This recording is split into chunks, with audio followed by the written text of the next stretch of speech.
രണ്ട് വീടുകളും നമ്മുടേതല്ലാത്ത അവസ്ഥയാണ് ഒരു പെൺകുട്ടിക്ക് സംഭവിക്കുന്നതെന്ന് എനിക്ക് തോന്നിയിട്ടുള്ളത്.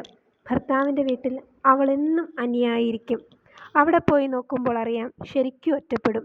ഭർത്താവ് ഒട്ടും സപ്പോർട്ടീവ് അല്ലെങ്കിൽ പറയുകയും വേണ്ട.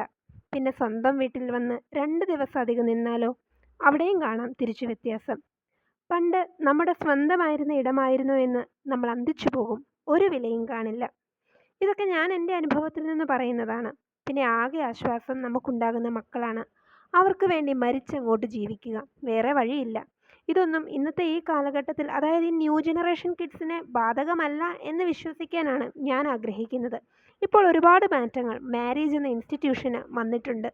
ഇൻഡിപെൻഡൻ്റ് ആയ കുട്ടികൾ, ഇതൊക്കെ പഴങ്കഥകളാകട്ടെ എന്ന് പ്രാർത്ഥിക്കുന്നു. ഞങ്ങളുടെയൊക്കെ അനുഭവങ്ങൾ അനുഭവിച്ചു കൊണ്ടിരിക്കുന്ന യാഥാർത്ഥ്യങ്ങൾ മാത്രമാണ്.